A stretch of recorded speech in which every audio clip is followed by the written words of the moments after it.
Hey everyone, welcome back to our channel. We're so excited to show you our fourth garden tour of the 2024 growing season, and we're going to get started here at our potatoes. If you want to see how the progress has been so far throughout the season, make sure you go back to our channel and watch the previous tour videos so that you can see how much our garden has progressed so far this year. So we've got our 4 rows of potatoes here. They have been struggling a bit this year. It's just been so hot and dry where we are here in Alberta. So they haven't had much rain, anything like that. We have been watering them, but it's definitely been a struggle for them. So that's what it is. We'll probably have to pull some of them shortly just because they're at their point, but that's okay because there are still lots of nice looking rows, and to have potatoes a little bit early isn't necessarily a bad thing. Moving along, we're going to take a quick look at our wax beans here. These ones are our bush bean, and they are a nice yellow color. They're doing quite nicely, lots of growth, still have some flowers, and lots of tiny little beans on these plants. So it's super exciting to see all the progress of these, and we're just starting to be able to pull them from there and enjoy these yellow beans. So that's super nice. And then we've got our leeks. Really pleased with the progress of our leeks this year. They're really starting to girthen up, and as you can see, we have the 2 different types, the one being the darker color green and then the lighter color green. So it's really nice to see that they've got such a visual difference, and that way when we go to harvest them, we'll actually be able to tell the difference between the 2 quite easily, and it'll be easier to keep them separate. So that's really nice. And then there's our onions. We're really happy with how our onions are looking so far. There's some really nice large looking bulbs starting to develop in there, so that's really exciting. All these onions we did start from seed, just like the leeks. They were also started from seed, and the onions were started back in February. Leeks were started a little bit later, but not much. The onions are definitely a long process to grow them, but they are definitely worth it because they do have a long shelf life, and these should last us easily through the winter and into the spring as long as we store them correctly. Make sure you keep following along so that you can see videos of storing the onions and when we actually go to harvest them, because we'll be more than pleased to share those with you when we get to that time. And then we've got our little garlic patch. Our garlic patch has been doubling every single year since we've acquired this property, and this is a hardneck garlic, so we're really pleased with how it's looking.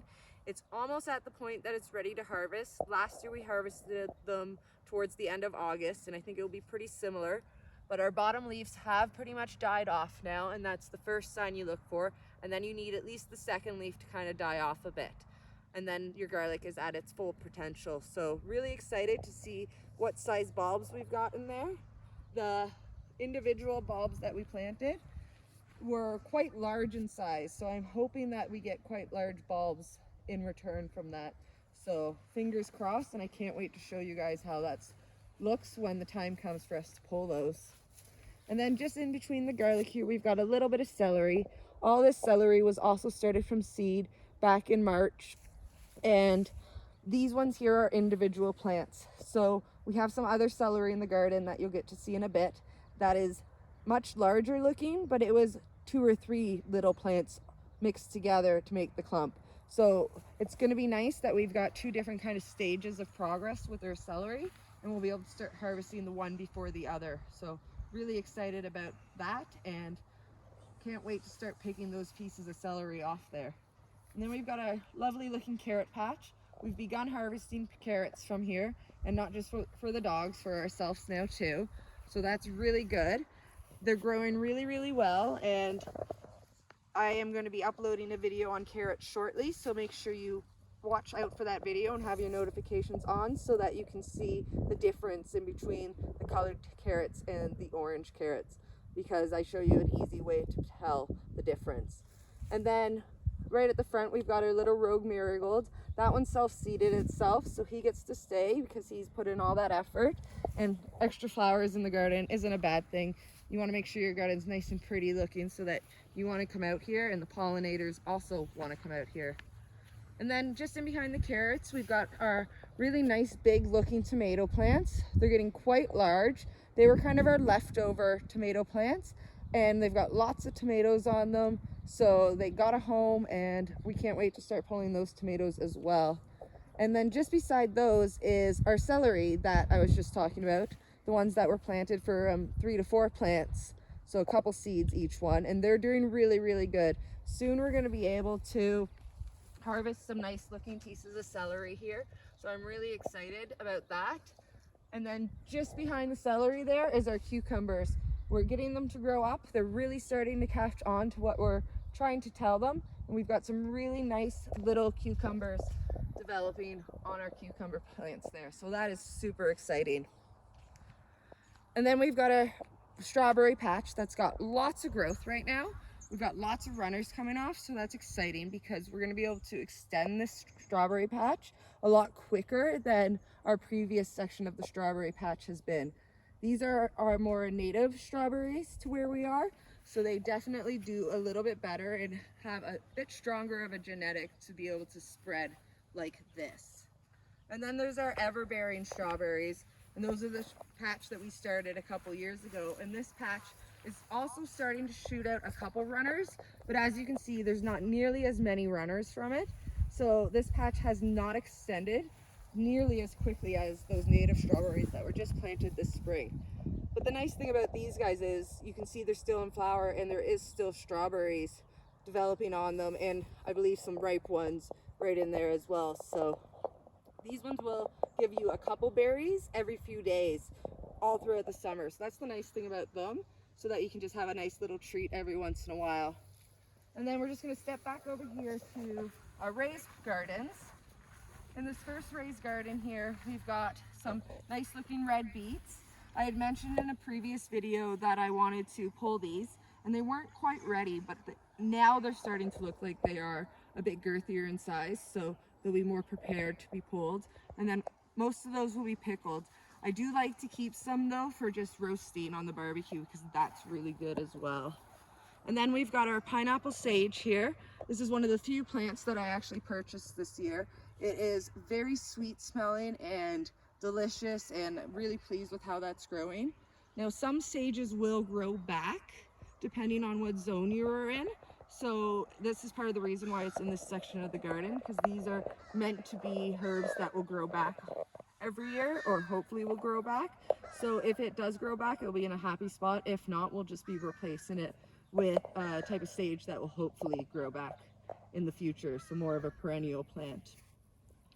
And then we've got our lettuce bed here. We've removed one section of our lettuce, our mixed green section. That was just because it was starting to bolt, so go to flower, and it just wasn't looking as good and happy, so we've removed that section now.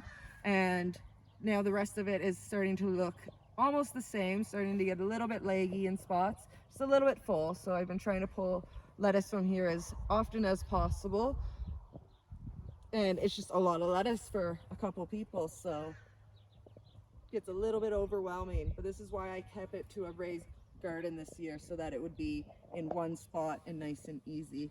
We've also got some green onions there. Those ones we were experimenting with, they're planted a little bit closer together than our other green onions.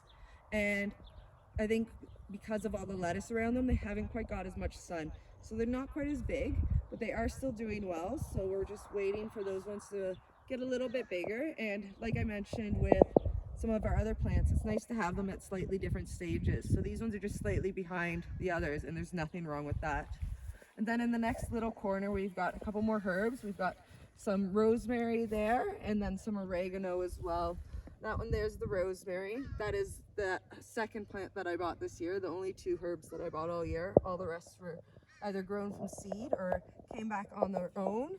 So this front oregano, this one came back on its own this year. So like I was mentioning, these sections are going to be devoted towards herbs, and especially the perennial herbs that will grow back year after year. And just in behind that, we've got another section of beets. In this section, we also have yellow beets. And one way to see the difference is looking at these leaves. These ones are basically yellow the whole way down, or a bright green color, but you can definitely see some yellow in here. So those are our yellow golden beets. And the red beets more have a nice red color down at the base. So you can definitely see the difference in between them. I believe these ones are actually our striped beet. but there's still a red beet with a bit of white in it. Those ones will be used for roasting. They don't pickle as nicely as the deep red ones. And then we've got a little bit of thyme in this corner. The one thyme grew back this year on its own. The other one was planted from seed this year. They're about similar in size, so it can be done either way, but now that little section will be basically completely dedicated to thyme, which isn't a bad thing because it is quite the tasty herb and quite enjoy having a perennial herb there. And then we've got a few more green onions here. So these green onions are the ones that are planted a little bit further apart. And as you can tell, they are definitely further ahead than the previous green onions we just showed you a couple beds back. And these ones are doing great, so we're gonna have to start harvesting them because they're at the point where the white is getting part way up the stem, and that's what you want. Otherwise, you'll just end up with all the green leafy bits. And then a couple nice marigolds for color around the corner. I do wish we planted more flowers in this bed this year, but that's okay. At least we've got a couple. And then we've got our nice little tiny square garden. It's doing quite well. We've got our second year onions. These ones are for seed. They kind of make what looks like an alien flower, so they're quite pretty. So it's nice to have them here, and I'm really pleased with how well they're doing. They're getting to the point where some of them are at the point where they're developing their seeds, so we will start harvesting those soon, and then we'll share a video with you guys when we begin to do that. Next year we'll have the process of testing the seeds to see if we were able to harvest them correctly, and that's always an exciting time to see if you were able to do that correctly. Along the fence here, we've got our nice black opal cherry tomatoes. These are one of our favorites. We harvested these seeds last year from some black opals we grew, so we're really pleased to announce that those seeds worked great and we got good germination from them, and they're doing quite well here. There's not too many actual little cherry tomatoes developing yet. These guys really struggled at the beginning of the year, but there's so many blooms on them that they're doing just fine, and we're gonna have those cherry tomatoes in no time. So can't wait, super exciting. Moving along over here to the corner, or to the middle actually, we're gonna just quickly take a look at our couple hot peppers in there. They're getting quite bushy. No peppers are developing yet, but there are flower buds, so that's a really great start. And I'm super excited to start to see those actual peppers start to develop. We do have some other peppers in this garden that were kind of hard to see right now, but they're bell peppers, and they're also at the same point of this process. They've got flowers, but no peppers. So really excited about both those ones, and hopefully into August we'll start to see actual peppers developing on them. And then up at the corner, we've got our zucchini plant that is at the point where it's starting to flower. We've got a couple female flowers that are starting to get ready to open up there, and I can see other flowers starting to poke their heads up down in the base there. They look like they're probably going to be male flowers too, so looks like we're going to get zucchinis pretty soon, so that's really exciting because this is definitely a little bit behind for us. But as mentioned in previous videos, zucchini is something that we struggled with our germinating this year, so it's always better to plant more than you want in the hopes that you get at least one of them, because this year we planted more than we wanted and didn't get any, so we had to try again. After that zucchini plant, we've got our pumpkins. They're really starting to come out on the grass now, but the progress of them is looking really, really good. We've got lots of male flowers in there and a couple female flowers. We also have what looks to be the start of possibly a pumpkin in there, or it was the end of a female flower that didn't develop. Not 100% sure. I think it's starting to disappear, so rot away. So it's probably a flower that didn't get germinated, but now we've got lots of both, so we should start to see pumpkins on this little bush of pumpkins very soon. And then along the fence here, we've got some Roma tomatoes. They're doing absolutely great. Really pleased with how large the tomatoes on this fence are starting to get. It's been a constant battle trying to weave these tomatoes in and out of this fence line, but it is worth it in the long run because then the tomatoes are hanging nicely and they're easier to see and just easier to harvest. This section of tomatoes is one of the few sections that I have spent time pruning this year, and I do need to go back through again and get a bunch of those lower leaves and lower suckers so that we can really enjoy the tomatoes that are developing right now. And then on this next fence, we've got our peas. Our peas are looking great. We've been harvesting so many peas every single day, bowls full every day. And we still have bowls full on there, and we'll have to go get out here later and harvest more. But that's okay. After we harvest all these peas, we'll leave the peas for a few days to a week to see if they will set off a second bloom for us. And if they don't do that, the whole fence line will come out. If they do give us a second bloom, we'll leave them there, and then we'll harvest the next round of peas from that second bloom. So it's kind of a waiting process to see what happens with our pea fence here. But really happy with it so far, and we've gotten a good sized bag for the freezer of peas already. So really happy about that. And then we're just going to take a quick look here at this back side of the potato rows, because this section does look much better than the front section. I believe that's just because it gets a little bit more shade here in this corner. So really happy with how this section looks. We got some really nice looking plants in this section of potatoes, and this is the section that will be harvested last for sure. So that's always good to have it once again in stages. It's not bad to have things happening in stages, because then you're not overwhelmed with the work of doing it all at once.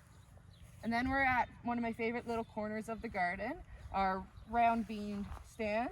We've got a couple marigolds in front of it, and our beans are just climbing everywhere along here. Lots of growth. No very large beans yet, but some of these branches have 5 or 6 beans hanging from them already, and that just means that we're going to get beans really soon over the next week to 2 weeks. So really excited about that. These beans have even extended over here into the asparagus, and I'm okay with that, because the asparagus is just kind of doing its thing till the end of the year as is. So we will leave this up until next spring, the asparagus, and then chop it all down and allow the new growth to come up. This section of our garden will probably get more straw along with the strawberries in the fall to help insulate the ground for the winter. This last winter we had -50, so it was quite cold, and I think the asparagus struggled coming up this spring due to that -50 weather. This asparagus was planted, this is its third summer for us here in this garden. So it's at the point where it's ready to be harvested, so that you can actually eat some asparagus at the beginning of the year. And hopefully next year this patch will look even bigger and double the size, because it's at that age where it should be coming in nice and thick. And then moving along, we've got a couple herbs.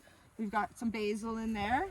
It's starting to get nice and big, so that basil I'm going to have to start trimming back and bringing inside, either for fresh dishes, or I will dehydrate it and keep it for over the winter time in either jars or sealed bags. And then just in front of that, we've got our lone savory plant. It's doing great. We're going to start harvesting from that as well, so that we can bring some of that in and dehydrate it as well, or use it fresh, whichever works for that day or that couple days. And then we've got our gigantic dill. It's doing absolutely fantastic. This dill self-seeded itself from last year. So that's the thing with things like dill. They will self-seed if you allow them to go to bloom. And we do have some of our flower heads that are starting to develop what looks like is beginning to be seeds. So all these ones I'm going to have to get out of here sooner than later, unless I want lots more dill next year. So it's important to remember to prune back things like this if you don't want it to over self-seed itself. And then we are moving along to our brassicas. I'm happy to report that all the new growth on our brassicas is a nice, deep, rich green. So that's really, really exciting, because that means we are starting to solve the problem that we're having of those yellowed leaves. So I'm really happy about that. They're starting to get quite large, some of them. This cabbage here is looking really good. Now, we have been checking on a daily basis the underside of these leaves to see if we're seeing caterpillars, because there is obviously a bit of damage here from bugs, but that's okay. So anytime I see a caterpillar, if it's a really big one, I get a jar of soap and water, and I just dunk them in there and get rid of them. Or if it's a little guy, I just squish it with my fingers to get rid of them. But it's important to check it regularly so that they don't get into your cabbage head and eat the actual cabbage head. I don't mind them on the bottom leaves as much. The actual cabbage head, not good. And when they get big, they will decimate the whole plant pretty quickly. So it's important to get those little caterpillars when they are small. And that's the culprit from these caterpillars, these white cabbage moths. And our purple cabbage is definitely coming back. It was struggling along with our green or our white cabbages there, but it's got nice growth now. I'm not sure if we'll actually get cabbages from those, but that's okay. We're still experimenting with our brassicas at getting proper yields from them. So it's a learning process for us, and that's part of gardening, and that's part of gardening that's a lot of fun, is when you get to learn and grow as a gardener. No pun intended. Next, we've got our broccoli here. Really happy with our broccoli so far. We've had one head that we've harvested already. We've got another head that is definitely ready for harvesting because I can start to see the little flowers starting to develop on it. The flowers are edible as well, so there's no worries there. It still tastes like broccoli. When I do harvest that head, I will leave the plant in the ground and harvest it back to be like this guy here that I've already harvested. And he will shoot up little tiny shoots of more broccoli, and then I will be able to harvest those as well. It will take a few little shoots to get what is the same size as the head, but it will still produce. And our seasons are pretty short, that I wouldn't have enough time to begin more broccoli plants at this time, unless they were going to be in some sort of greenhouse or something like that going into the fall. We just have too much risk of frost too early in our region that it just wouldn't be worth trying right now. And then we've got our Brussels sprouts. Some of the plants are starting to develop little Brussels sprouts. I do personally feel that they should be a little bit further along than they are. So we are trying to learn how to grow Brussels sprouts a little bit better because we really like them. And we would like them to be at least kind of quarter size little balls, right? So they're getting there, but they're definitely a slower growing brassica than the broccoli or even cauliflower and cabbages at this point. But it's something that we're going to continue to practice with because, like I mentioned, we like it and it's fun to grow and learn at the same time. And then there's a couple marigolds in this section as well. Marigolds are known to keep away pests, so it's nice to have those in your garden. I do wish we had a few more in this garden this year, but sometimes it's just not how it works out. Every gardening season's different, and it's nice to change around your garden every year to adjust for how you want to be growing and what you want to be growing. But that's the end of our tour video for today, so we'll see you guys next time. If you haven't checked out our channel, make sure you do that. Make sure you like, subscribe, and hit the notification bell, and we'll see you next time. Bye now.